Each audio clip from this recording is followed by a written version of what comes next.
In the darkness of the night, an experiment was taking place inside the magic tower. Inside, a sound of pain echoed. Chained and exhausted, a young man could barely breathe. His body, covered in wounds, was already at its limit. The surrounding mages confirmed the success of the first phase.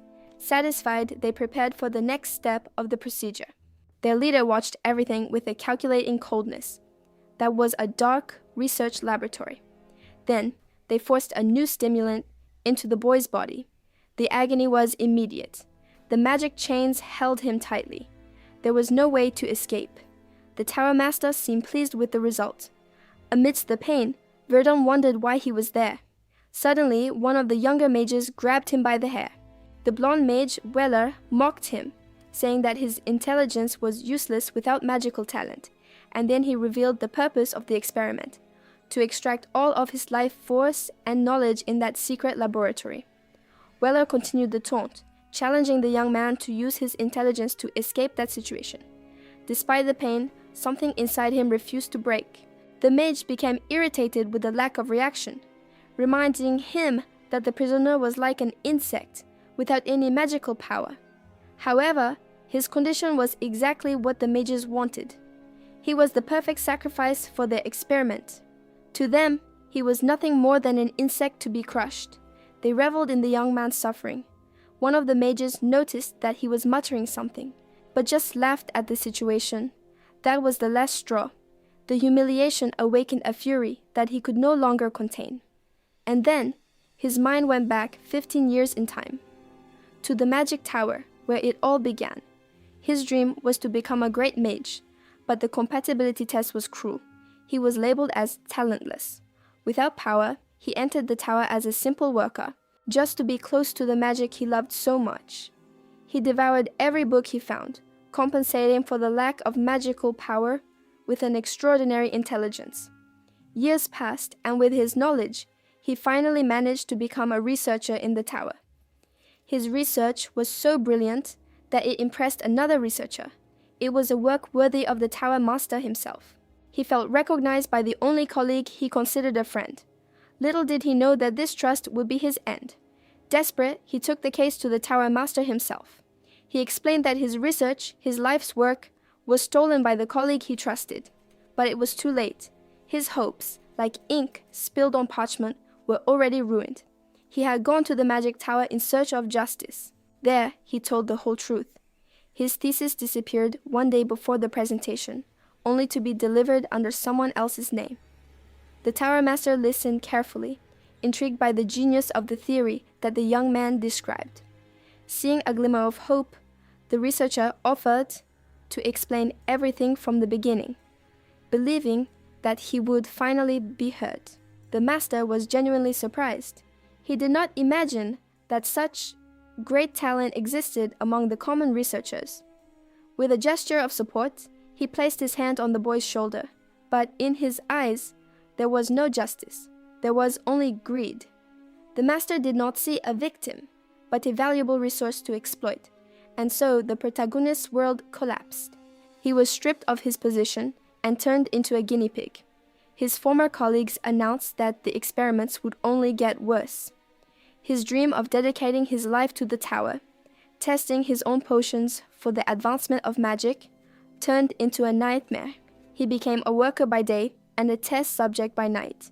Any attempt to tell the truth was silenced with threats against the people he loved. Alone and without a way out, he was abandoned in the darkness to rot. In the darkness of the cell, a memory surfaced.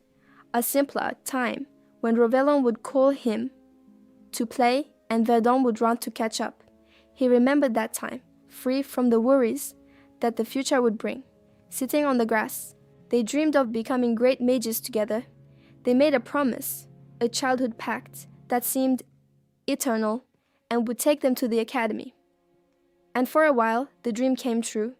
He was surrounded by friends and a promising future. But that happiness was just a memory. The reality was different, much bloodier. The memory crumbled like dust, and all that remained was the cell, the pain, and the despair. Exhausted, he had no more strength. That's when the insects started crawling towards him. A voice questioned him, asking if he really thought it was the end. The creatures covered him completely, devouring his flesh in endless agony. The voice insisted that he endure, to withstand the pain again and again.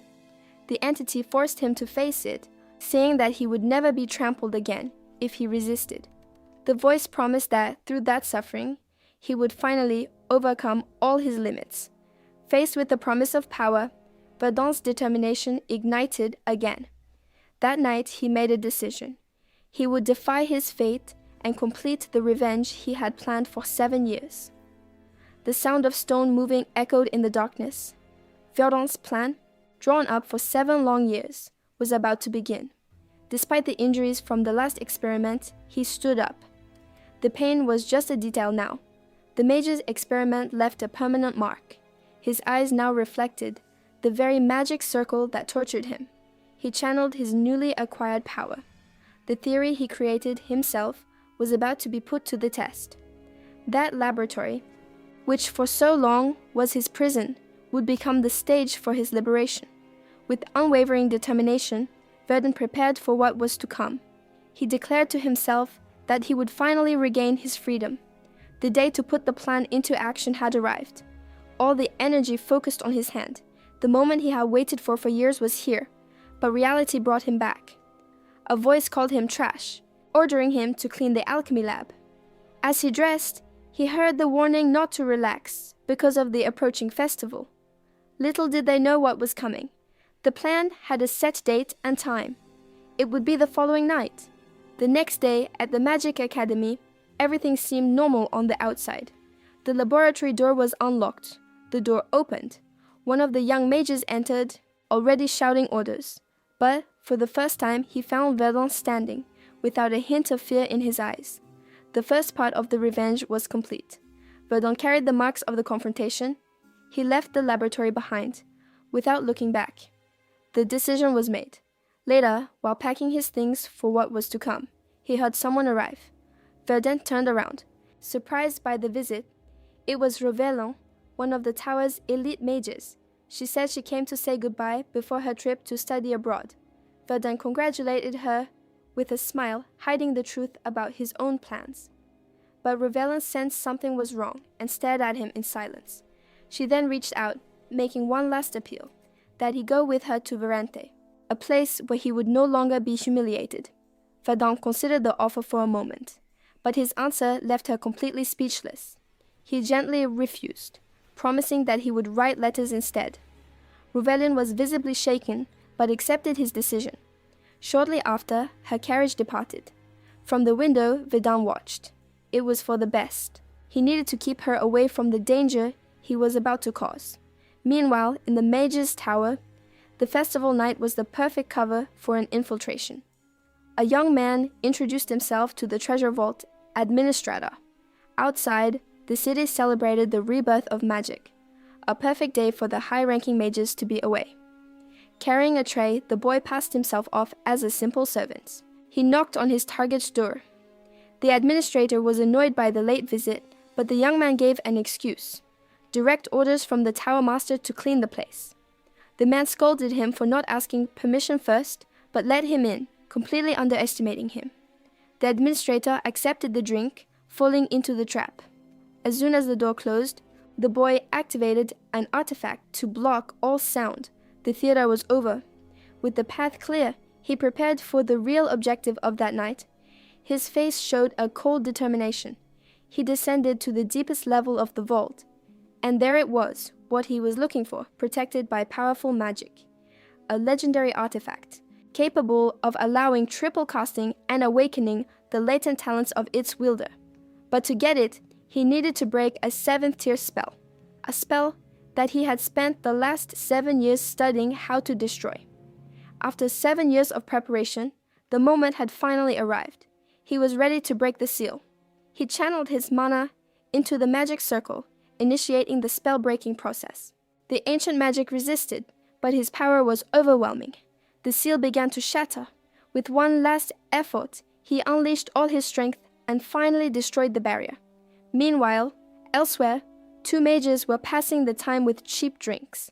They complained about the test they were given. guarding the power source while everyone else enjoyed the festival. The older mage, however, had greater ambitions. He dreamed of becoming the tower master. That's when he noticed the arrival of a young man, whom he called Verdun. His companions scoffed, questioning whether he really thought the tower master position was so easy to get. Verdun, however, was not there to serve drinks. He was holding the artifact he had just conquered.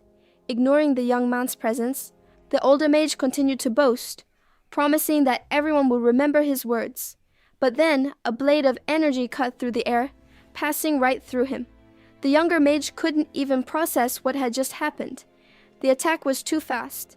The first mage fell to the ground, defeated before he even had a chance to react.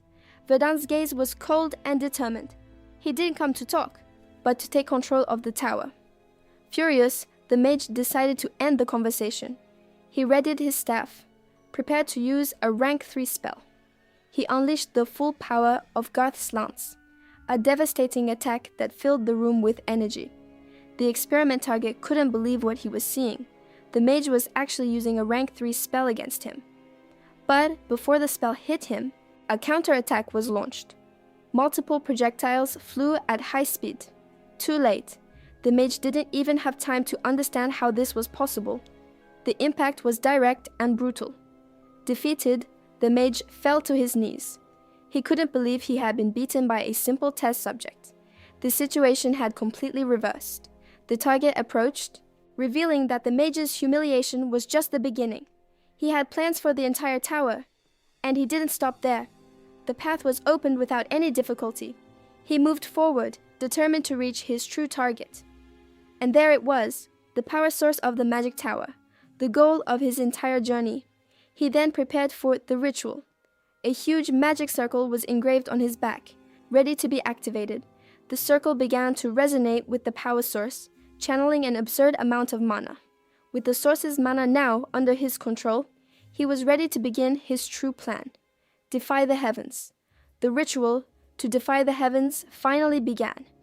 The tower's power source answered the call. The ancient energy began to flow uncontrollably.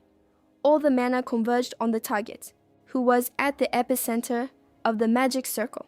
He grabbed the power source, absorbing the energy directly into his body. The pain was overwhelming, a price he was willing to pay for success. A column of pure mana exploded from the tower, tearing through the skies. The event was so grandiose that it could be seen from miles away, drawing unwanted attention. Far away, the master of the magic tower felt the disturbance. Someone had invaded his domain. The wave of power left a trail of destruction throughout the city. The source, now completely depleted, crumbled to dust in the protagonist's hands. On his knees and exhausted, he wondered if his theory of defying the heavens had worked, but he wasn't alone. The Tower Master located the origin of the disturbance. Using his own magic, he set off towards the location at high speed. The Master arrived in moments, furious at the invasion, and there, amidst the rubble, he finally found the culprit. With no time to waste, Verdun activated the teleportation magic. It was his only chance to escape. The energy enveloped him, whisking him away from the place in an instant. When the dust settled, the invader had already disappeared. The Tower Master couldn't believe it. The one responsible fled right under his nose. He wasn't going to let it go. The Master began to track the fugitive's magic signature. His fury was palpable. It didn't matter who was responsible for this. His dark mana began to leak, overflowing with pure hatred. He unleashed his power, making the very ground tremble with his rage. And he made a promise. He would find and kill the one responsible, whoever it was. The Master's fury echoed through the skies. Meanwhile, far away, a new day was beginning. Verdun woke up in the middle of a river, not understanding where he was. He was confused. The last thing he remembered was desperately fleeing the tower. That's when he saw his reflection. The face staring back at him wasn't his. His hair and eyes were no longer the same. The ritual transformed him into a completely different person. The transformation was real. A tear ran down his face as he realized his old self had disappeared forever. He inspected his new body, wondering if the reconstruction ritual had worked as planned. Verdun remembered the theory he used to change his body and cheat death, and the teleport he prepared to escape before the Tower Master found him. And now, he was there. He looked around. It was a forest completely unknown to him. It hit him. He had managed to teleport to the other side of the continent. The plan worked. The laughter came forcefully. After so long, Verdun was finally free. He could only imagine the Tower Master's fury at that moment. But for now, it didn't matter. He could finally breathe. Far away, the Tower Master watched the source of his power, already aware of what had happened. Verdun knew the peace wouldn't last. Revenge against the Master was still on his mind, and he needed to get stronger. He said goodbye to that cursed tower, at least for a while. The feeling of freedom was everything. Only his celebration was interrupted by a noise in the forest. Without hesitation, Verdun reacted to the sound he heard in the forest. The target was just a goblin. It was quick. He watched the scene, still alert. The young man then analyzed himself. The body reconstruction had obvious side effects. Besides his hair and eyes, his appearance was the same, but his mana seemed to exceed normal limits. However, the most problematic thing was the situation. A goblin wandering around meant that civilization was far away. That's when he noticed the marks on the ground. They were wagon tracks. Someone had dropped their luggage in a hurry. Verdun used his mana to investigate the contents of the box. The magic began to reveal the story behind that object, a recent and desperate memory. It all started with a coachman in a panic, not understanding how things went so wrong. He was passing through the forest when he found the remnants of a group of bandits. His hired mercenaries fled, and his attempt to negotiate by mentioning a local law failed miserably. Desperate, he abandoned the wagon and cargo to save his own life. The image of the attack still burned in his mind. Cruel orcs with 6 smiles destroying everything. He ran, leaving the massacre behind. There was nothing he could do to save the others. He fled down the road trying to put as much distance as possible between himself and the danger. Fear consumed him. He needed to go faster. He pushed the horses to their limit without looking back, until a dry sound broke the rhythm of the escape. The wagon wheel gave way. The wagon overturned violently. The coachman was thrown away. End of the line. The fall was nasty. He got up with difficulty, feeling a sharp pain in his back. But the pain was the least of his problems. Something in the darkness of the forest caught his attention. He wasn't alone. Dozens of hungry eyes watched him from the shadows of the forest. It was them, the same monsters from the massacre. The escape had been completely in vain. Despair took over. There was nowhere left to run. It was the end. The creatures advanced for the final blow, without giving the slightest chance of defense. He just closed his eyes, accepting his fate, but the blow never came. In the last second, a wall of earth rose from the ground, blocking the attack. On the other side of the wall, the orcs looked up, confused by the barrier that appeared out of nowhere. Their surprise quickly turned to fury. At the top, a young man stared back at them. But it wasn't fear he felt. It was the perfect opportunity. The creatures realized too late the threat that was coming from above. He considered that army the ideal number to test his true talent. With a gesture, the fire began to spread through the forest. The attack was devastating, catching all the creatures by surprise and throwing them back. However, their leader was still standing, resisting the flames. The creature prepared to retaliate with full force. Only the young mage had no intention of giving him that chance. He prepared a new spell, multiple flame arrows. Magic circles formed in his hands, accumulating immense power. With total concentration, he released the magic. A rain of fire arrows fell on the enemies, incinerating everything in its path. After the attack, the monsters disintegrated into ashes. The threat seemed to be over. The rain began to fall, washing over the battlefield. Verdun watched the remnants of the magic he used. He remained impassive, analyzing the result of his power. As he approached the orc leader's body, he confirmed that the victory was definitive. Only he wasn't alone. Something much bigger emerged from the shadows. He realized too late one of the monsters was still alive. The scene changed to a carriage, traveling quietly along a road. The coachman, who Verdun had saved, was completely relieved and grateful. He kept repeating that he would never have gotten out alive without the young mage's help. Meanwhile, Verdun just listened in silence. The man's excessive gratitude was already starting to tire him. The mage tried to ignore the conversation, but the memories of the battle were still very recent. He closed his eyes, and the image of that moment came back in full force. The instant he realized that the fight, in fact, was not over. Facing the creature, he didn't hesitate and prepared a new attack. With a wind slash, he finished off the last threat that remained. After escaping the tower, Verdun decided he needed to hide his identity. From that moment on, he would be known as Asher. During the trip, the coachman mentioned that thieves didn't usually appear around there. It was the first time he had encountered them in the region. Meanwhile, elsewhere, a man was writing a letter. Conrad remembered that, as a child, he exchanged letters with the Baron, as he had a connection with him. Asher reflected on the attack. He concluded that the day had just been a stroke of bad luck. The memory of the attack was still vivid for Conrad, the fright, the despair. But now he was relieved and grateful to the mage who saved him. Asher listened in silence, maintaining his new identity and observing the situation. Upon arriving at their destination, Baron Peter Henrod was shocked to see Conrad's condition. Conrad tried to joke, saying that at least he had lost some weight running from the orcs. The Baron was worried to hear about the attack by the thieves and beasts. Then he turned to Asher, realizing that this was the mage who had saved his friend.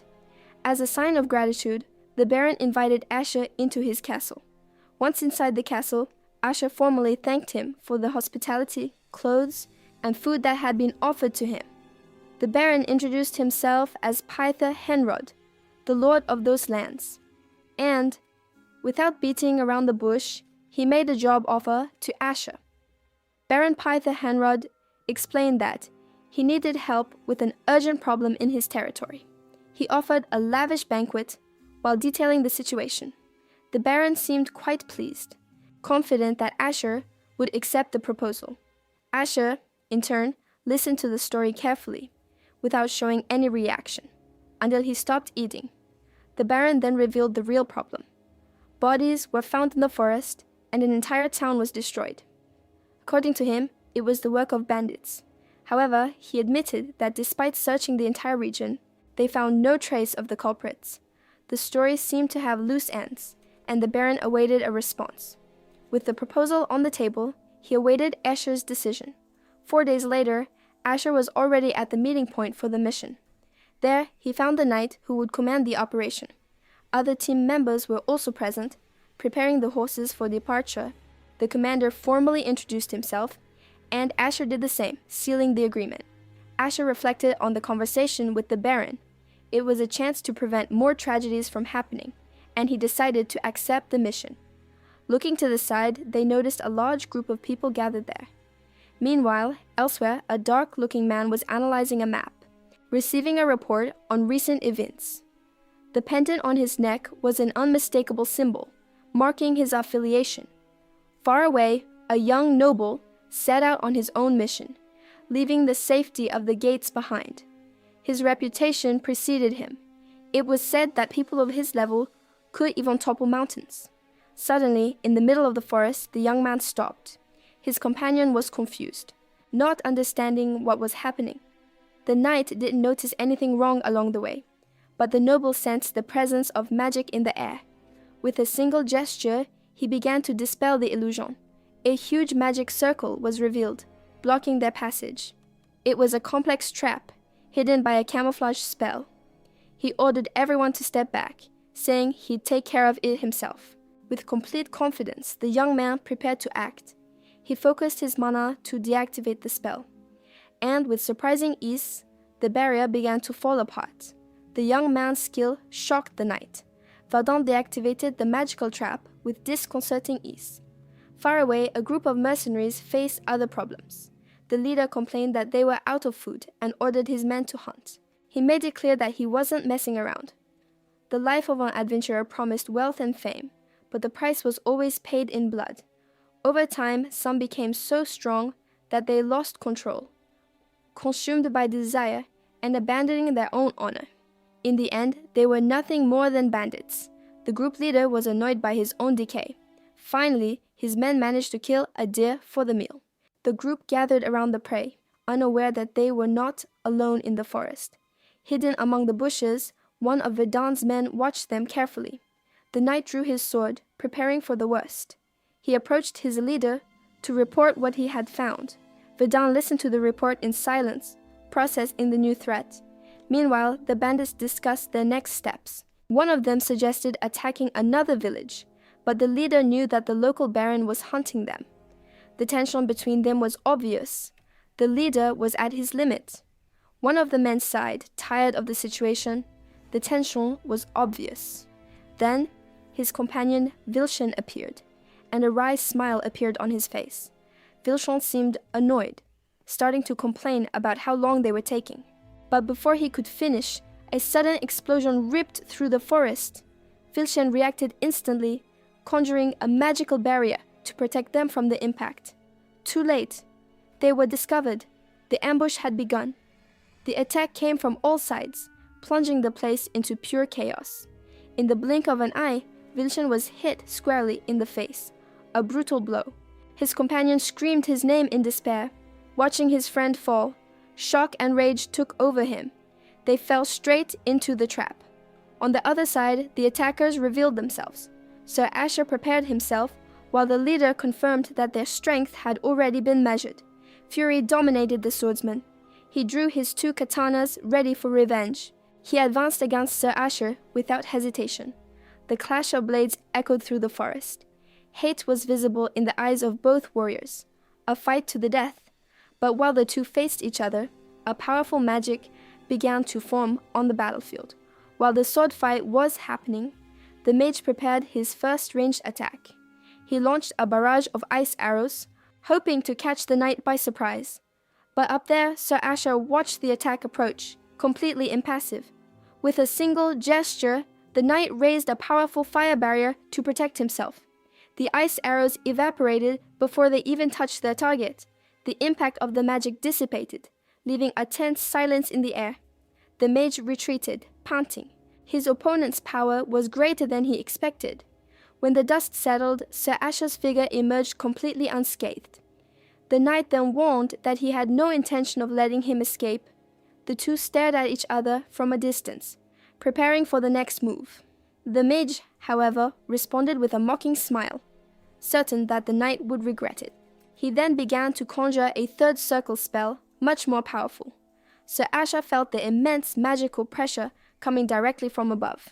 A gigantic block of ice materialized in the skies, ready to crush everything. The mage opened his arms in celebration, convinced that victory was his, but Sir Asher didn't stand still. He responded with an earth spell.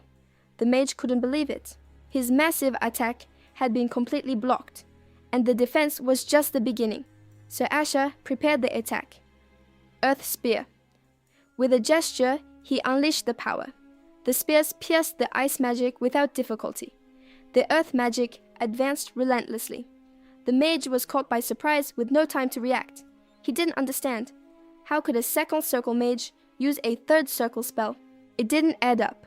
Sir Asher responded with pure mockery, as if the answer were obvious. At that moment, the mage understood the real danger he was in. Too late. The knight struck him before he could blink. The confrontation ended as quickly as it began. For Sir Asher, this was more than a fight. It was a valuable lesson on how to face mages.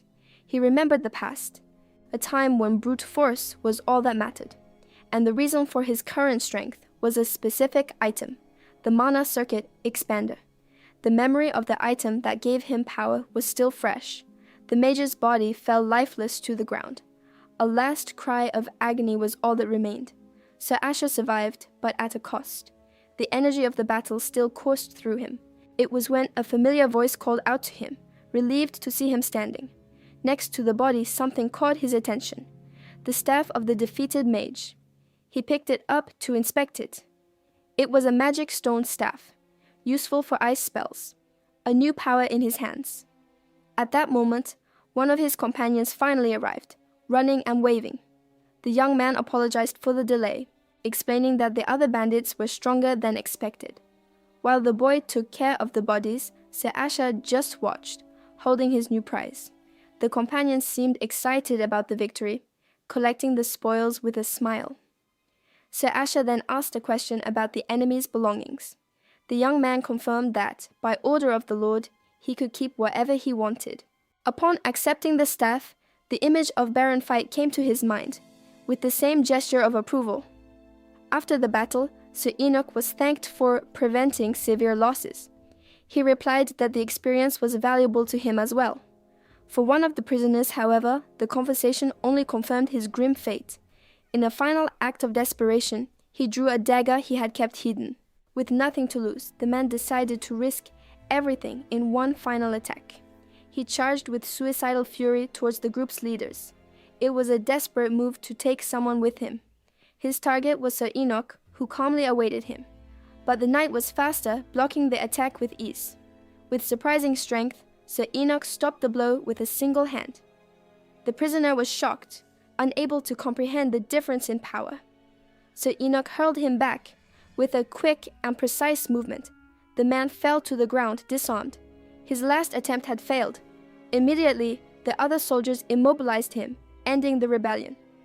Sir Enoch then picked up the dagger from the ground, inspecting the blade. He positioned himself over the fallen man, ready to carry out the sentence. With the small rebellion resolved, a new figure approached the group. The nobleman explained to the knight that the prisoners would be taken to the castle to have their identities confirmed. Some might be survivors. The decision about the captives' fate was being made right there in front of them. The prisoners, tied up and defeated, awaited their fate without any hope. The order was given to move the prisoners. The guards began forcing the captives to get up, without any gentleness. But one of them, in pure desperation, decided to risk everything and tried to escape.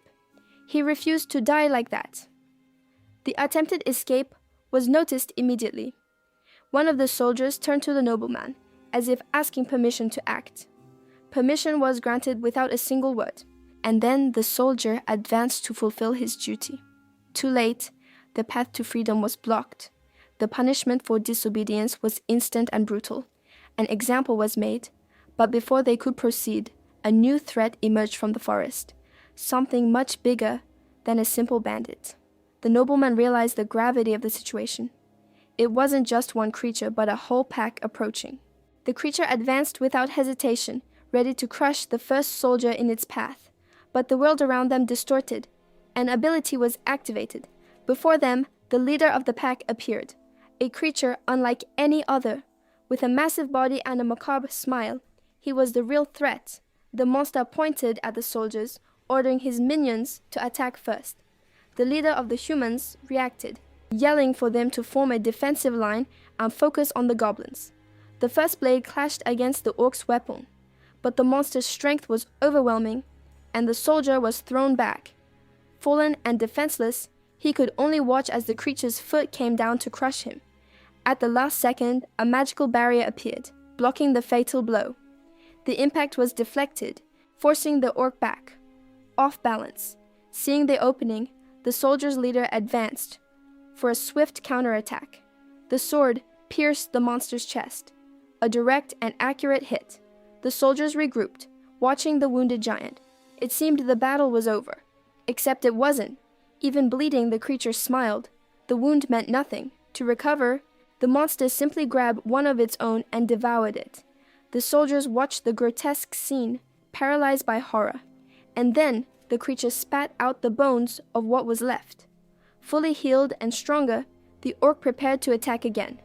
The group leader understood what had happened. The monster healed through cannibalism.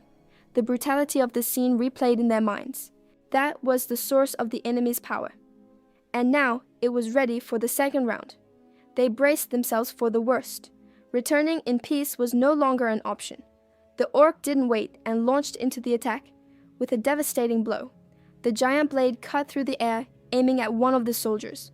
Fallen on the ground, the man could only look up, awaiting the end. But his companion jumped in front, blocking the attack with his own sword. The impact was brutal. The force of the blow shattered the soldier's blade to pieces. The fragments flew against his face. He paid dearly for his bravery. The older knight shouted a warning to Peric, who seemed paralyzed by fear. Too late. A giant creature was already advancing towards him. The young man reacted, delivering a blow with all his strength. But the result was not what he expected. His sword got stuck in the monster's muscles, barely scratching the surface. Unarmed, Peric was at the mercy of the creature's counterattack.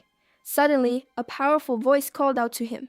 Someone else had arrived. It was a mage, controlling the earth around him with impressive calm. Without hesitation, Peric ran towards the mage, seeking refuge. Relief washed over the young man, who narrowly escaped death, but the feeling soon gave way to frustration. He confronted the mage, not understanding why he didn't finish off the monster. The man explained that this was no ordinary creature. It regenerated and was strong enough to defeat knights. Still, the mage seemed completely indifferent to the threat. He continued, saying that normal magic has limits.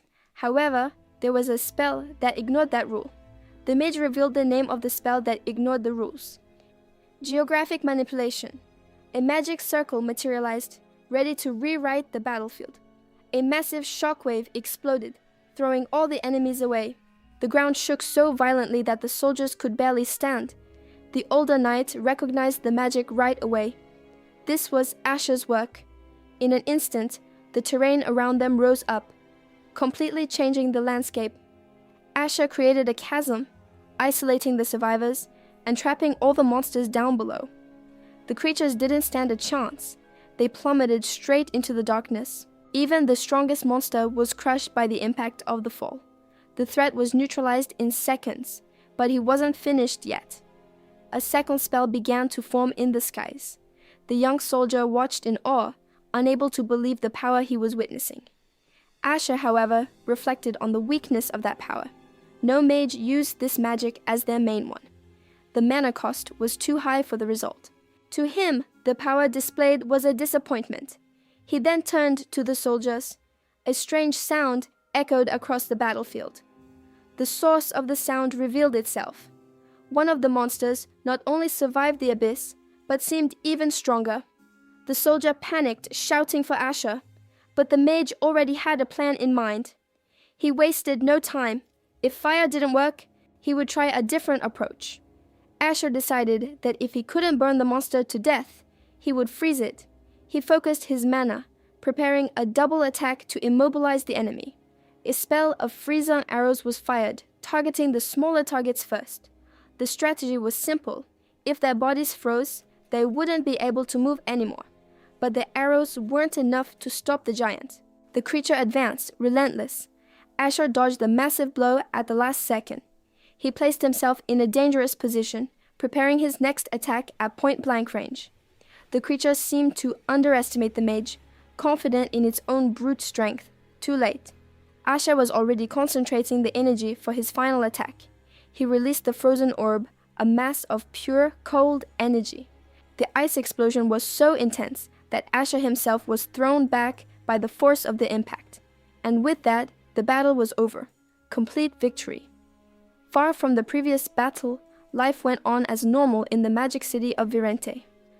On a terrace, a white-haired nobleman was talking to his assistant, looking quite pleased with the day's news. While the nobleman drank his tea peacefully, his companion was shocked by something he read in the newspaper. Nearby, a group of hooded mages arrived in the city. They felt it was an exaggeration that they had been sent on such a simple task. Their path crossed with that of the nobleman, who remained oblivious to his surroundings, enjoying his drink, until one of the mages stopped suddenly. The nobleman approached and whispered something to the hooded figure, as if he already knew her.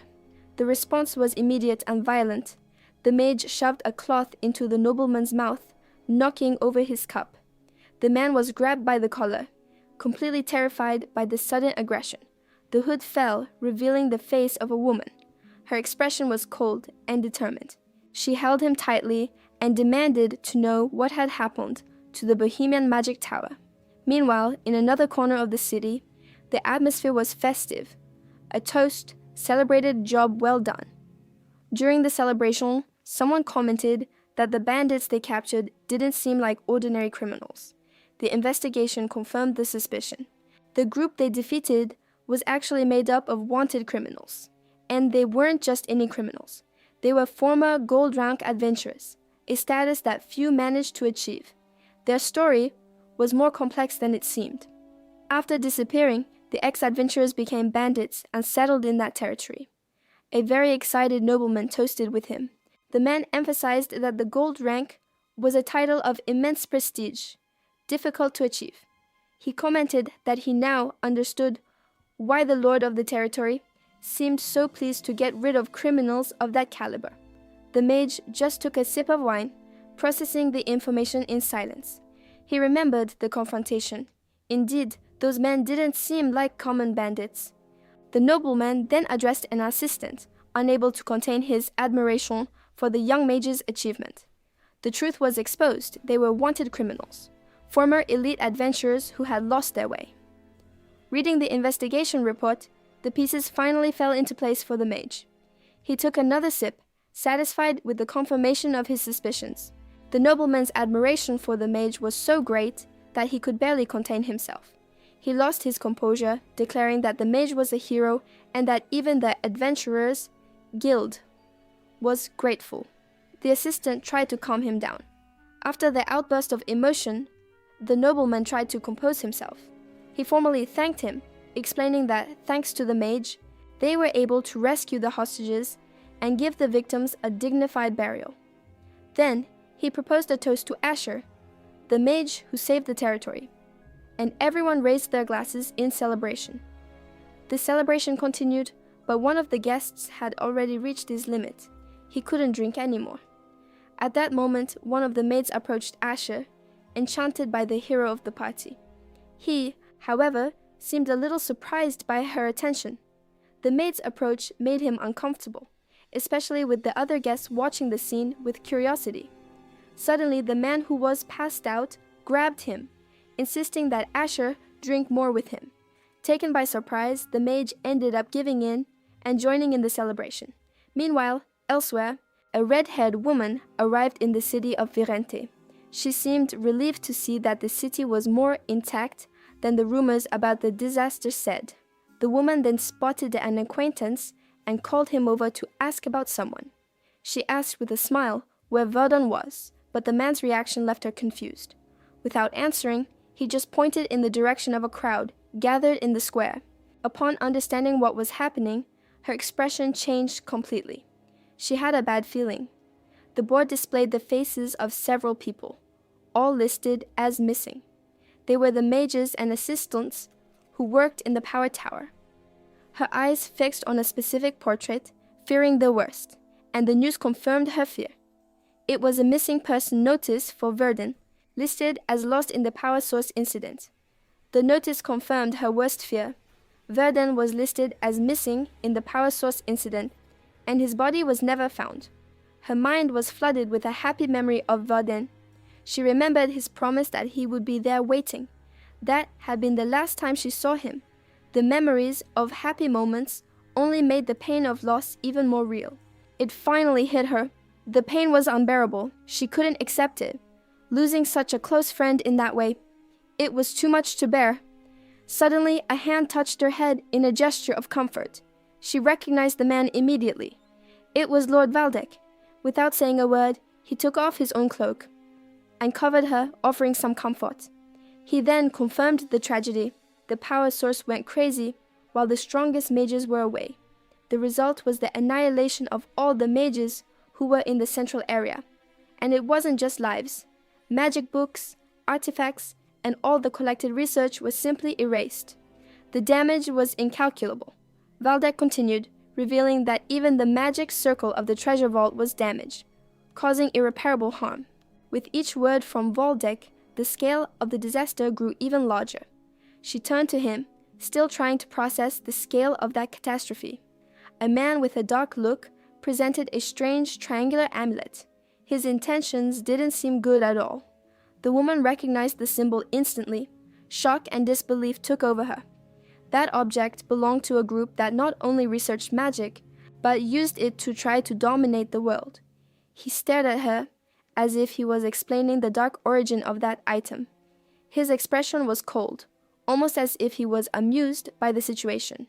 A violent vision came to her mind, the amulet being crushed in an act of desperation, and the image of a sacrifice, a blood-stained defeat that she couldn't forget. A few days later, at the Adventurers Guild, Ede, a silver-haired man known as Asher, listened calmly while drinking his tea. On the other side, a guild employee seemed extremely nervous.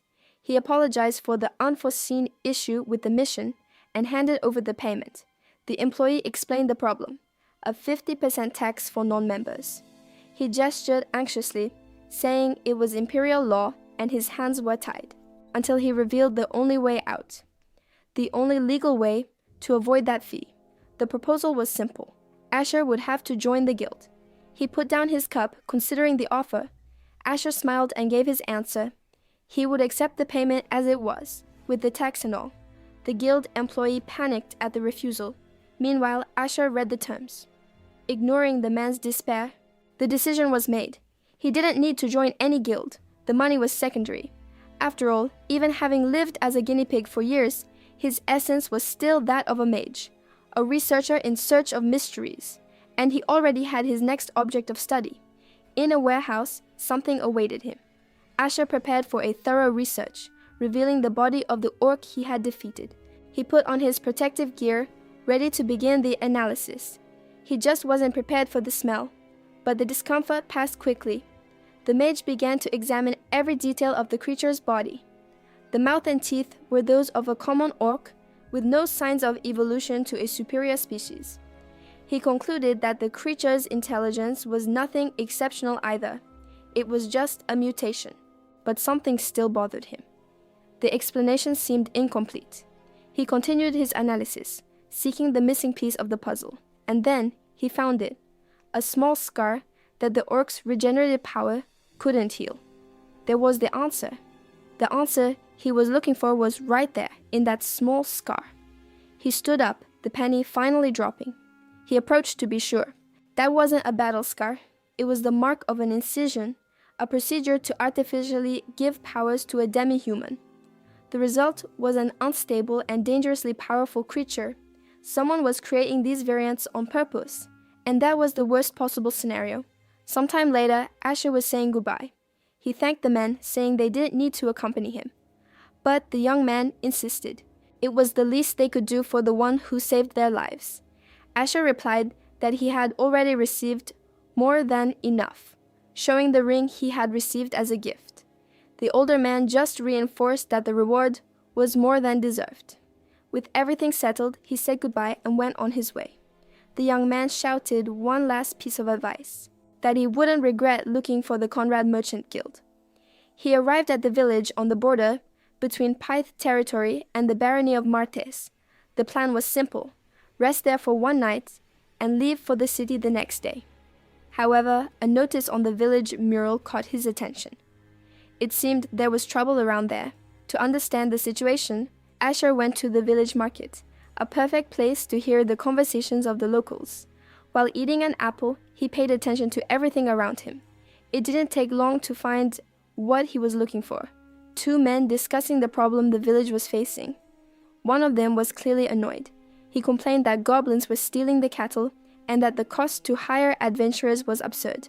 Without being noticed, Asher continued listening to the conversation. For the villagers, goblins were a plague.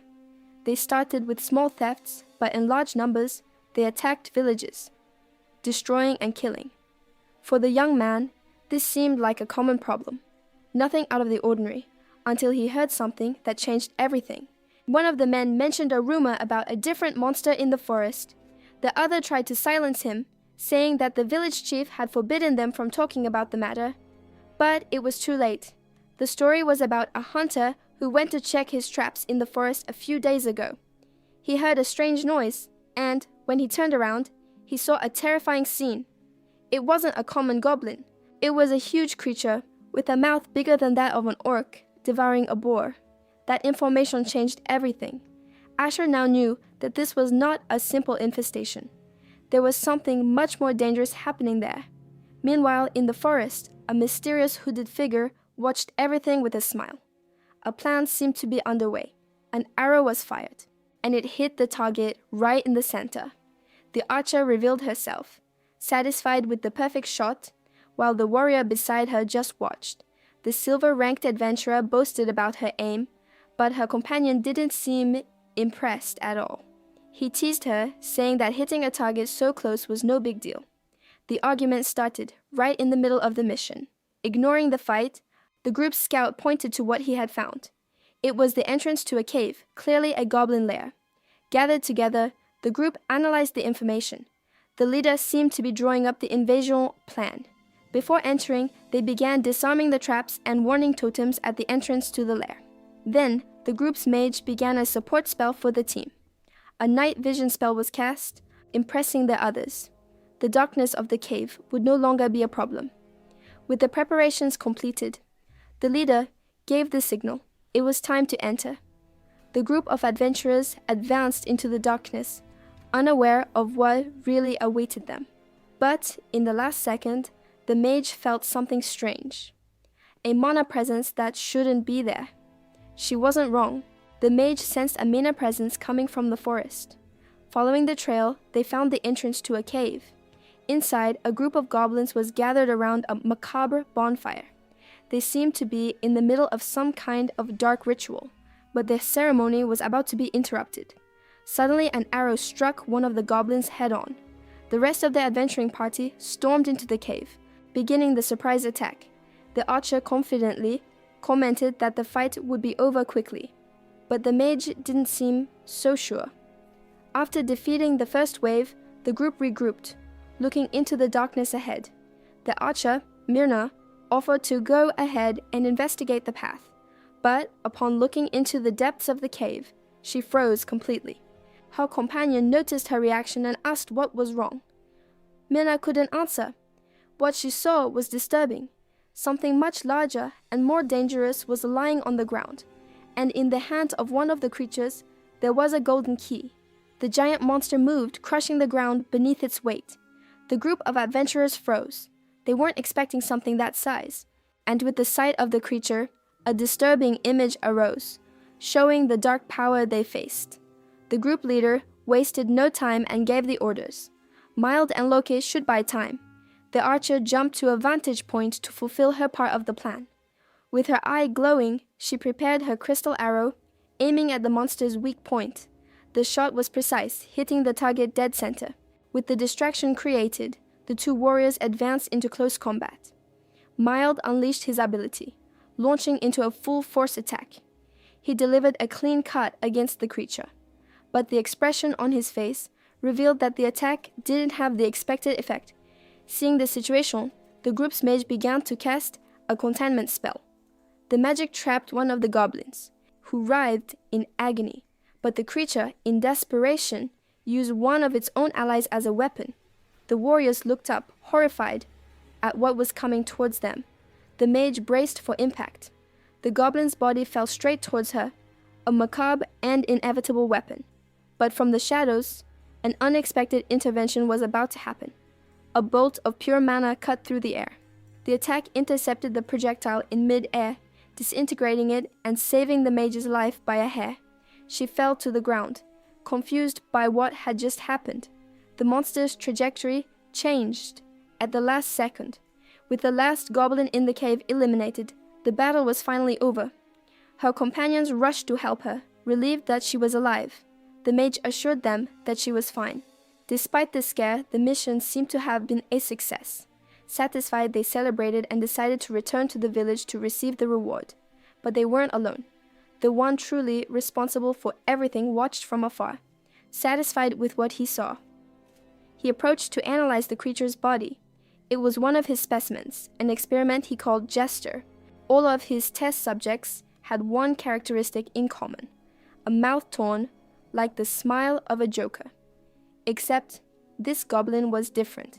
It lacked the enhanced strength and regeneration of the other variants. Suddenly, the mage stopped. Her high sensitivity to mana alerted her to a presence she hadn't noticed before. She turned around, and her eyes met the mysterious figure who had been watching them the whole time. The mysterious man didn't seem surprised. With a disturbing calm, he began to explain the situation. His gaze turned serious. He wasn't there to talk, but to solve a problem. He introduced himself as the caretaker of the place, explaining that someone had made a mess while he was away. The adventurers didn't lower their guard. Suspicious, they demanded that the man identify himself properly. With a theatrical gesture, he pointed to the defeated goblin. That was the mess they had caused.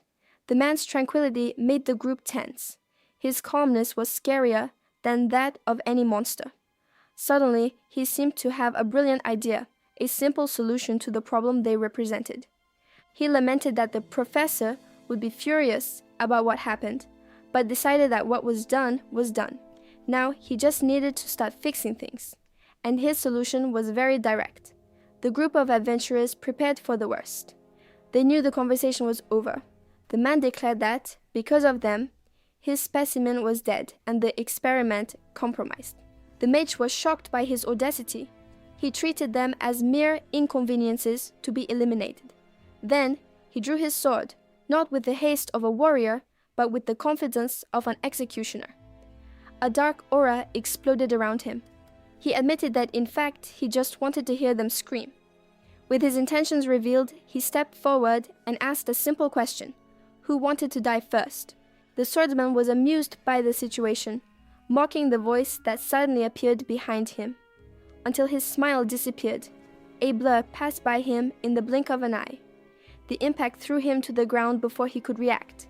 The man didn't understand what had happened, and then the mysterious savior revealed himself. The group of adventurers wondered who he was. The white-haired man landed, stating that he didn't intend to get involved. The mage and her companions just watched, still in shock at the sudden appearance. But the newcomer, Asher, didn't seem to care about introducing himself. He was analyzing the situation with impressive coldness. He connected the dots, remembering that the aggressor had referred to a dead creature. I mentioned a figure behind everything, someone called Professor. Upon getting up, the swordsman's humiliation gave way to murderous rage. Asher, however, was already one step ahead, preparing his next magic.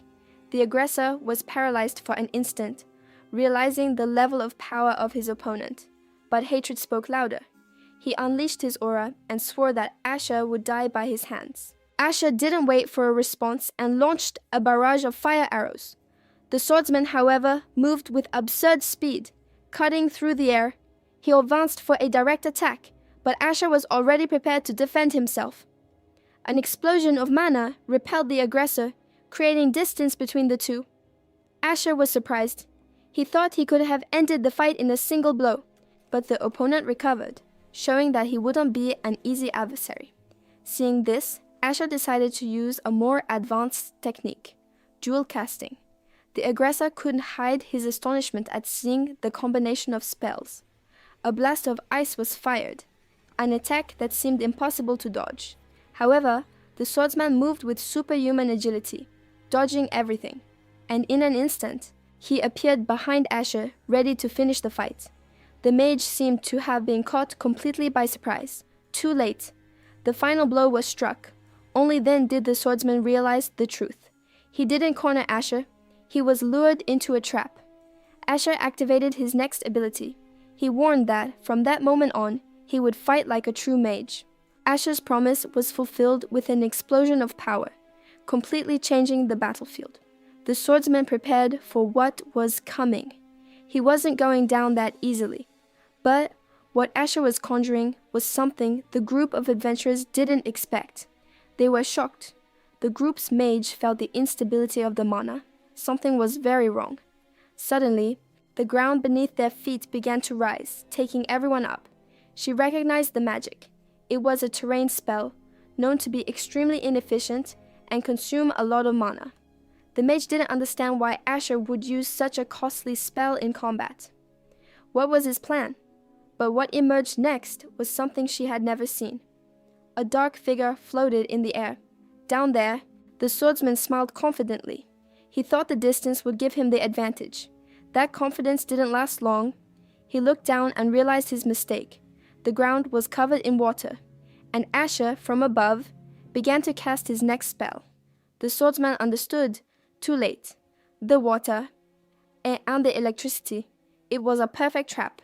Even the mage, watching from afar, was speechless when she realized what was happening. It was lightning magic, and the swordsman was right in the center of it. Asha began to conjure a rare element, which few mages could master, a powerful rank. 3 thunder magic was unleashed. The shock was brutal, hitting the swordsman head on. The agony of electrocution took over his body. The man couldn't believe it. Fire, ice, wind, and now even lightning. Asha mastered them all. The final explosion swept the entire area. When the dust settled, the battle was already over. Asher approached the fallen body. He wanted answers about this professor. The swordsman was on the ground, defeated and covered in wounds. But even fallen, he still faced Asher with defiance. Asher remained serious, waiting for the information he needed. He asked where the professor was, but the man only questioned his intentions. Realizing his end, the swordsman gritted his teeth. He decided that if he was going to die, he would take Asher with him. But Asher didn't move. He already foresaw this desperate attempt. The danger had passed, but the result of the battle left Asher in shock. He remembered that day in the cave, the day his old team betrayed him. They were cornered, terrified, and without hope of escape. That's when he made a dark promise about the future of each of them. The group leader, Iris, could only look at him with pure terror. But now, sometime later, fate had brought them together again. Asher was traveling with the same team. Iris handed him the agreed-upon payment. It was the commission for having safely guided them to the city of Martes. During the trip, she was impressed with his skills and kept asking about magic. Asher didn't mind answering, and the time passed quickly. Finally, they arrived at their destination, the great city of Martes. Asher was already planning his next steps. First a bank, then the Adventurers Guild. He had many things to report about recent events. Iris offered to guide him through the city and asked what the first stop would be. She then called him to follow her, assuring him that she knew the place perfectly. The first scene they saw in the city left the locals in shock. They were the bodies of the bandits Asher defeated, now lying in the middle of the street. Upon arriving at City Hall to introduce themselves, a guard tried to block their entrance, but Asher had a trump card, a letter of recommendation from Baron Faith himself, which made the guard change his mind instantly. The Baron received them with immense joy. He personally thanked them for saving his territory and his family. As a reward, Asher received a certificate that would give him many privileges in the city. With the bureaucracy resolved, he analyzed another item he possessed. It was his old bank account, from when he was still known as Verdun. Using it was a huge risk. The master of the magic tower could track him down in moments. Next, they went to a forge to create a new staff. The craftsman asked for 3 days to finish the job. While waiting, the man gave him a temporary weapon to use. Iris seemed surprised by Asher's choice of a staff, and not a wand. With a new item in hand, they headed to their next destination, the city library. Iris was visibly excited about the idea of finally being able to research in the books. Arriving at the library, the grandeur of the place surprised them both. Asher didn't expect to find such a vast collection of knowledge. Inside, the employees were already busy with a huge order, a pile of books so big they could barely carry it. It was the biggest sale in their history. That's when Asher approached and simply placed his card on the table. The librarians couldn't believe what they saw. He was going to take everything. After a day of sorting everything out, Iris was completely exhausted. Asher, however, continued reading quietly. Taking advantage of the break, she finally had the chance to ask something that bothered her. The question caught Asher completely by surprise. She wanted to know why he was in that cave when they met. Asher couldn't tell the truth. He needed to make up a good excuse and fast, so he said he was pursuing a person at the time. The answer seemed to make sense to Iris, who soon connected the story with the orc incident in the barony. Asher confirmed the connection, but ended the subject there, saying he didn't get much information. With the conversation over, he dismissed Iris, telling her she could go home now. Iris was left speechless. The conversation had ended very strangely. Meanwhile, in a distant memory, a question was asked in a dark cave. A young mage offered an orb, seeking an important answer. Back in the present, Asher was analyzing a book, completely focused on his own mission. Iris, in turn, walked through the city, still processing everything. Before leaving, she turned and said goodbye, promising to see him the next day. Alone, she could finally vent. The day had been intense, and she simply collapsed on the nearest bench, completely exhausted. But her mind wouldn't stop. She replayed Asher's magical power, something so profound that she couldn't even measure it. Not only was he skilled, but he also taught better than any teacher at the academy. And to make matters worse, he was handsome.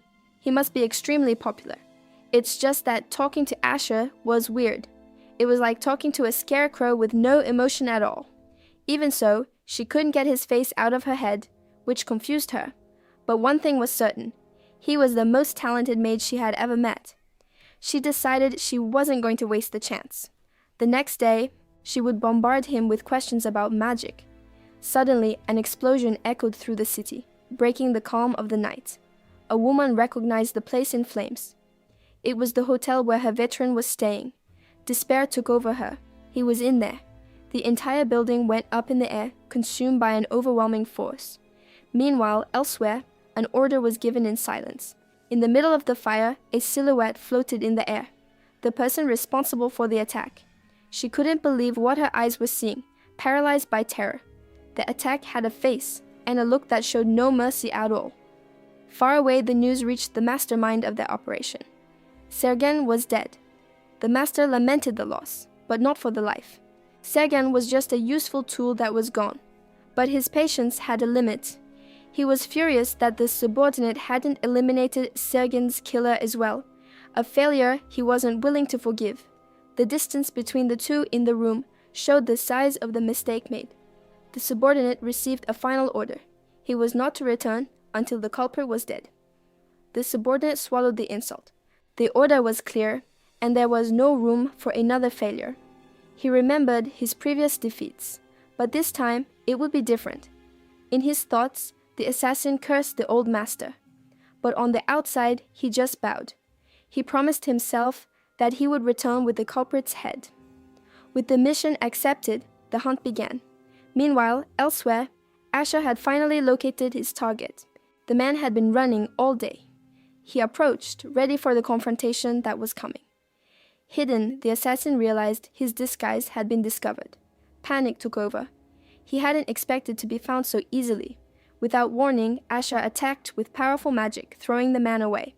The assassin was shocked. Using explosion magic in an enclosed place was suicide. He finally understood the level of his opponent. He was at least a third-tier mage. Seeing that he couldn't win, he decided to retreat, using the panicked crowd as cover. But Asher was unfazed by the chaos. His eyes were fixed on the target. He launched another attack without hesitation. To him, the civilians were just collateral damage. Asher's expression was cold. He didn't care about the consequences of his actions. The mage simply walked through the destruction he caused, focused only on his target. As the crowd panicked, the assassin tried to use the chaos to erase his presence and disappear. But it didn't work. The fugitive was shocked to realize that Asher had found him anyway. A magical attack grazed him. He couldn't believe the mage's accuracy. The assassin cursed him, calling him crazy for using such destructive magic. But Asher was already preparing the next spell. Desperate, the man ran into the nearest building. It was his only chance to escape with his life. Asher observed the destroyed entrance. He knew exactly where the target had hidden. Without hesitation, the mage landed in front of the hideout. Inside, the assassin tried to blend in with a group of people. But Asher was already at the door, staring at all of them. One of the men, a bald old man, confronted him, questioning the mess he had made. But the old man's look wasn't one of fear. It was of someone who knew exactly what was happening. Asher observed the group, focusing on his target. He knew the assassin was there, hidden among them. Suddenly, the old man who confronted him turned his face. Too late. The assassin used the old man as a shield, stabbing him in the back without any hesitation.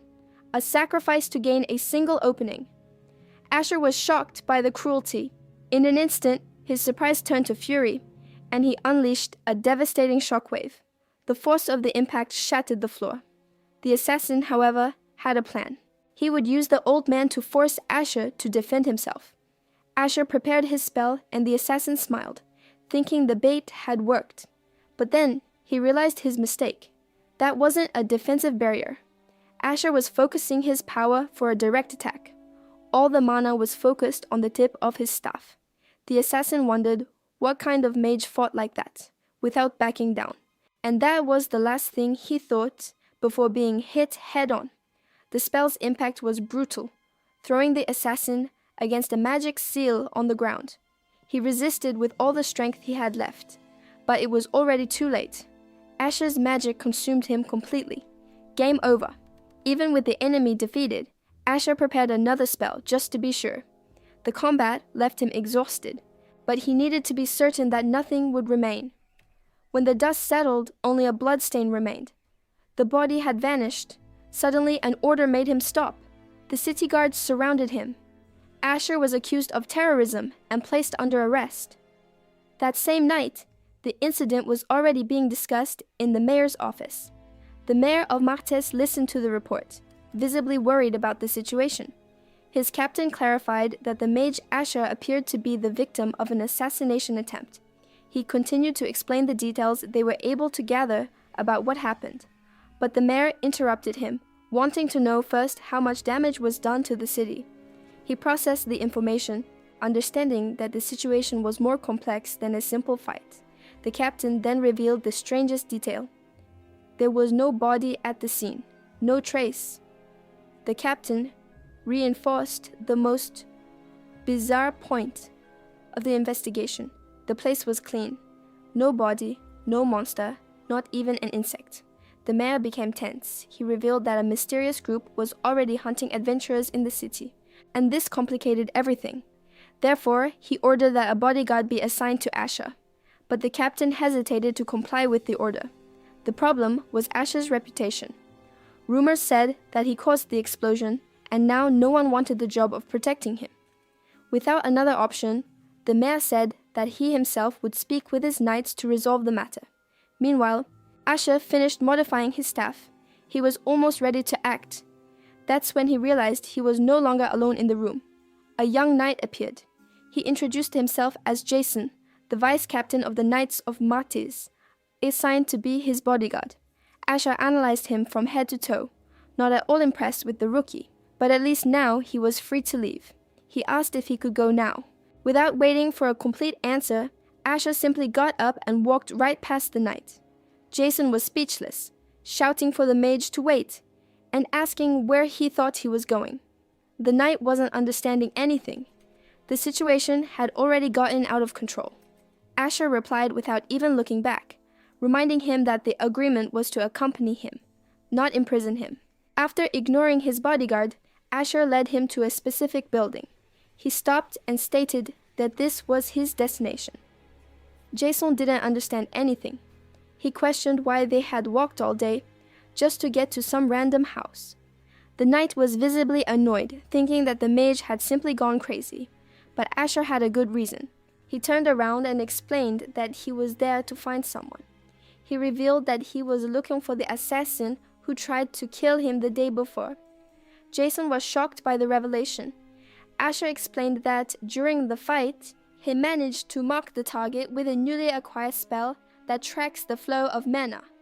The magic manifested, pointing the exact way to find his target. The power of the spell was impressive, and the fact that it hadn't been dispelled proved that the assassin didn't even notice he was marked. The mana trail led them to a wall, revealing a secret underground passage. The assassin's trail led directly into that dark tunnel. Asher analyzed the direction and concluded that the passage probably connected to the outside of the city. Jason turned pale. He knew all the city's passages, but he had never seen that one. An unchecked escape route was a huge risk, and to make matters worse, the place was infested with goblins. Jason drew his sword, saying they needed to seal the place off immediately. But Asher interrupted him. The priority was to pursue the assassin. Asher completely ignored the vice captain's opinion. The priority was to pursue the target, and he wasn't going to wait for reinforcements. Asher's attitude infuriated Jason. He was the vice captain, but he was being completely ignored. Without waiting, Asher entered the dark passage. To Jason, all mages were the same, annoying and stubborn. Jason was speechless for a moment, shocked by the mage's audacity. With no other choice, he swallowed his pride and jumped after him. Meanwhile, the assassin fled through the sewers, annoyed with everyone who crossed his path. The fatigue was visible, but his determination to escape was even greater. He remembered that after escaping the mage, he had to stop to treat his wounds in the middle of the escape. The situation was getting much more complicated than planned. He tried to push away the useless thoughts and focus only on surviving. Finally, the assassin arrived at the meeting point. Inside, a figure of authority was already waiting for him. The man was furious. The mission was such a disaster that the mayor and the Adventurers Guild now knew of their existence. The assassin listened to the scolding in silence. His superior demanded a simple and direct explanation of what happened. The assassin began his report. He explained that he followed the order, went to Martish, and located the target's residence. The assassin said that he was lying in wait, but the target somehow sensed his presence. The mage used powerful magic and blew everything up. He continued, saying that he managed to escape the mage with a simple smoke bomb. His superior, however, didn't seem convinced at all. The story was very suspicious. Something didn't add up. Then the superior pointed to the assassin's armor and questioned why there was mana residue on it. With a spell, he decided to see the truth for himself. A vision of the real confrontation appeared, revealing the mage that the assassin faced. The subordinate was shocked to relive the moment, and the superior recognized that face. Panic took over him. Their location was exposed. He ordered an immediate evacuation. He ordered them to take the test subject, erase all evidence, and seal the entrance. But it was already too late. A gigantic explosion hit the hideout. They were caught completely by surprise. The entire place began to collapse in flames, and in the midst of the chaos, the invaders finally showed their faces. Asher watched the target amidst the destruction. His subordinate advanced with his sword. The order was clear: capture him alive to extract information. But they weren't simple mercenaries. They served a much more sinister force. The target was identified. It was none other than the infamous Mad Mage. The mage panicked. He was ordered to take responsibility and buy time at any cost. On the other end of the communication, his superior seemed amused by the disaster. Asher, however, observed everything with a disturbing calm. The subordinate tried to attack the mage, but was intercepted by a mana barrier. The Mad Mage growled angrily at the unexpected interference. Seeing that he couldn't get through, the subordinate changed his plan and ran for the exit. But Asher had no intention of letting him escape. A swift spell was fired in the direction of the fugitive. The man blocked the attack and revealed his true objective. He was only there to buy time. Asher understood immediately. This was all just a distraction. With his distraction mission accomplished, the subordinate launched a direct attack against Asher. The subordinate advanced to attack, but his target was no longer there. He shouted, looking for Asher, but it was too late. Asher moved at an absurd speed, passing the night like a blur. In the blink of an eye, he was already far away. The mage had no time for distractions and had already arrived at his true destination. However, upon arriving, he sensed something strange in the air. It was the unmistakable smell of death coming from the end of that dark corridor. And there was the one responsible. The Mad Mage admitted that he didn't expect to be found so quickly. The place was full of dark cages, and inside them, dark and hungry creatures waited in silence. The villain seemed proud of his masterpiece. Asher wasn't intimidated. He mocked the mage, saying he'd seen those clowns before, but the villain saw them as new possibilities, evolved in their own way. They were flawed, but good enough for an intruder. Then, with a simple controller in hand, he pressed a button. The cages opened. The villain threw Asher into the middle of his creations, telling the Mad Mage to have fun. Asher realized that fighting one by one would take all night. It was time to end this once and for all, so he prepared an area spell. But the target wasn't the monsters. The attack hit the mage head on, throwing him backward. He fell to the ground, completely paralyzed by the electricity. The villain didn't believe it. The force of the blow was much greater than he expected. With a single attack, Asher incinerated all the creations, confirming the mage's suspicion. That was the power of a 4th-level mage. In despair, the villain lamented that decades of his research were about to go up in smoke. But he still had one last card up his sleeve. His gaze turned to his most important project, his masterpiece. He ordered her to finally awaken. Only Asher was already there, questioning where the mage had fled. The villain didn't understand. He was sure he had left other creatures to delay him. Asher replied coldly that he burned them all to ashes. The answer left the mage in shock. He couldn't believe that a single man could have done that. At that moment, he was sure. Asher's power was, without a doubt, that of a 4th-level mage. The mad mage observed his masterpiece. The experiment was finally complete. With a sickly grin, he prepared to reveal his great achievement.